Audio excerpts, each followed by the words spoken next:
आंदोलन इसलिए किए जाते हैं कि कहीं ना कहीं एक जनमानस के हक अधिकारों को छीना जा रहा है, उन पर कब्जा किया जा रहा है। ठीक है, जब उसकी भावना आहत होती है, वो अंतर्मन से दुखी होता है, तो उसके अंदर एक एकता का बल निर्माण होता है कि मैं एकजुट हो जाऊं और अपने हक अधिकारों की लड़ाई लड़ूं। तो लड़ाई जैसे 20 मार्च को बाबा साहब डॉक्टर अम्बेडकर जी ने चौदार तालाब के लिए, जो सार्वजनिक तालाब था, उस समय सार्वजनिक कुएं भी होते थे, तालाब भी होते थे, पर विशेष उन तालाबों में विशेष संप्रदाय का कब्जा, जो ऐसे समुदाय को पानी पीने से रोकते थे कि पानी नहीं पी सकते, उनकी लड़ाई बाबा साहब डॉक्टर अम्बेडकर जी ने आज के दिन से लड़ी और उनको सफलता मिली।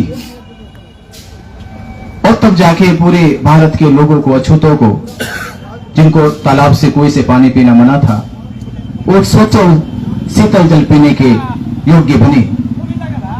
आज आंदोलन क्यों किया जा रहा, और आंदोलन को करने के लिए पूरे भारत का भिक्खु संघ बैठा है, भिक्खुणी संघ बैठा है। दो से बौद्ध उपासक उपासिकाएं चलकर आए हैं। ये अपनी ताकत दिखा रहे हैं, एकजुटता दिखा रहे। पहले तो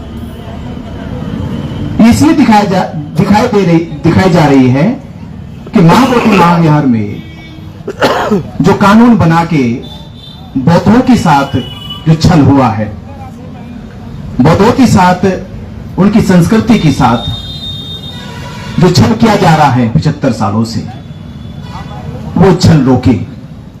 जो सरकार के सामने किया जा रहा है, सरकार उसे होते हुए देख रही है 75 सालों से। कानून कहता है, हमारा संविधान कहता है कि कानून से जो भी हक मिला है, जो अधिकार मिला है, उसे देश के प्रत्येक नागरिक तक पहुंचाया जा सके। यहां तो बात नागरिक की भी नहीं है, यहां तो बात पूरे बौद्ध उपासकों की है, बौद्ध भिक्षुओं की है, पूरी बौद्ध धरोहर की है, बौद्ध विरासत की है। तो लड़ाई जो 75 साल पहले ये बेटी एक्ट 1949 का कानून बनाया गया, उसको रद्द करने की लड़ी जा रही है। तो उसके लिए मैं 3 बातें कह रहा हूं। हमारा आंदोलन सफलता की ओर है, जिसका सबसे बड़ा प्रमाण है बौद्ध भिक्षु। हमारा आंदोलन सफलता की ओर है, जिसका सबसे बड़ा प्रमाण है कि भारत के कोने कोने से बौद्ध भिक्षु बैठे। दूसरी सफलता का कारण है कि बौद्ध भिक्षुओं में त्याग है, समर्पण लेकर बैठे। जो त्याग करके बैठा हो, समर्पण करके बैठा हो, उसे आप डरा नहीं सकते, आप उसे प्रलोभन नहीं दे सकते। तो निश्चय ही बौद्ध भिक्षुओं के इस नेतृत्व से महाबोधि महाविहार बेटी एक्ट का जो कानून है वो रद्द किया जाएगा।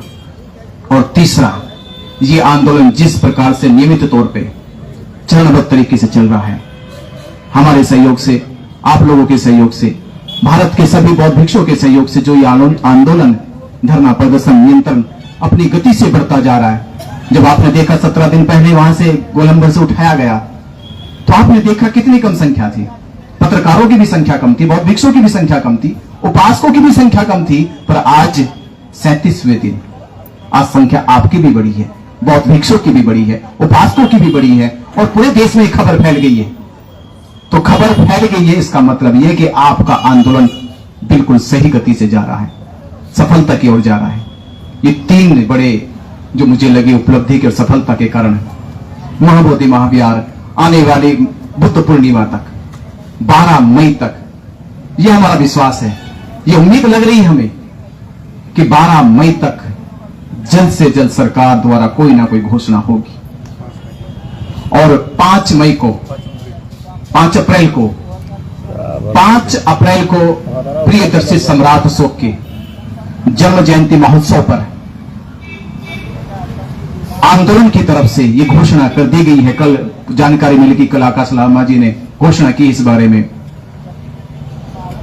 किसी धरना प्रदर्शन स्थल पर जो लोग बिहार में या उत्तर प्रदेश में, महाराष्ट्र में या अलग अलग राज्यों में जहां प्रियदर्शी सम्राट अशोक की जन्म जयंती मनाई जाती है, आज बोध गया को जरूरत है कि वो सभी संस्थाएं, वो सभी सम्राट अशोक की जयंती मनाने वाले, उनके अनुयायी धर्म उपासक इस बार की अशोक सम्राट जन्म जयंती बोधगया में मनाए। क्यों बनाए? क्योंकि सम्राट अशोक ने ही महाबोधि महाविहार को पहले सर्वप्रथम उसकी नींव रखी है, बंधन किया है, यहां पे साधना की है। तो अब आपको जिनकी सम्राट अशोक में श्रद्धा है, जो उनको अपना आदर्श मानते हैं, जो उनको अपना सम्राट मानते हैं, जो उनको अपना चक्रवर्ती महान राजा मानते हैं, अब उनको जरूरत है कि सम्राट अशोक के उस सपने को साकार करने की, जो सपना सम्राट अशोक ने देखा था। वो लोग, वो अनुयायी, वो उपासक बोधगया में आकर धरना स्थल पे पहुंचकर प्रियदर्शी सम्राट अशोक की जन्म जयंती मनाए। 5 अप्रैल को धरना स्थल पे पहुंचे। यही बात मैं और पूरे भिक्खु संघ को बहुत बहुत उनके त्याग को, उनके समर्पण को, कि जो अपना समय निकालकर यहां आ रहे और आप लोग अपने इस कैमरे से, अपने इस मोबाइल से, सोशल मीडिया प्लेटफॉर्म से इस बात को देश और देश के बाहर पहुंचाने का काम कर रहे हैं। मैं आप सभी का तहे दिल से बहुत बहुत धन्यवाद। एक सवाल है, ये जो एक्ट है बीटी एक्ट 1949, ये संविधान 26 जनवरी 1950 से लागू हो गया। काफ़ी अपने लोगों का यह मत है कि ये जो कायदा है ये पहले का है, संविधान तो बाद में लागू हुआ, तो फिर अभी वैलिड क्यों है? देखिए, 6 जुलाई 1949 को ये एक्ट बनाया गया और 26 जनवरी 1950 को भारत का संविधान लागू हुआ।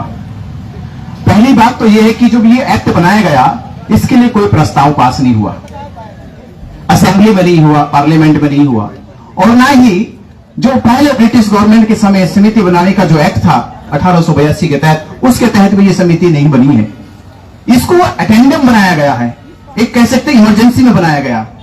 तो इमरजेंसी में बनाया गया, इमरजेंसी के बाद जब संविधान लागू हुआ, इस पे फिर किसी बौद्ध उपासकों ने, बौद्ध भिक्षुओं ने, हो सकता कि प्रखरता से बात नहीं उठाई हो, और ये ऐसे ही अंधेरे में चलता रहा। पर आज इसे उजाले मिल गया, सामने से पर्दा हट गया कि ये जो एक्ट है अवैध तरीके से चलाया गया। 75 साल से लगातार अवैध तरीके से चल रहा है, तो इसका कानूनी संवैधानिक कोई अधिकार नहीं है। तो अभी आप क्या संदेश देना चाहेंगे इस एक्ट के बारे में? 37 दिन से यही संदेश दिया जा रहा कि जब हमारे देश में संविधान लागू है तो संवैधानिक तौर पे कोई भी समिति, कोई भी ट्रस्ट, कोई भी कंपनी चलनी चाहिए। तो संविधान ने जो अधिकार दिया, उस अधिकार के तहत ये एक्ट पूरी तरह से अवैध है। ये अवैध एक्ट 1949 रद्द होना चाहिए और संविधान के अनुसार नया एक्ट बनाकर ये संस्था महाबोधि महाविहार का जिम्मेदारी प्रबंधन जो है बौद्धों को सौंप दिया जाए।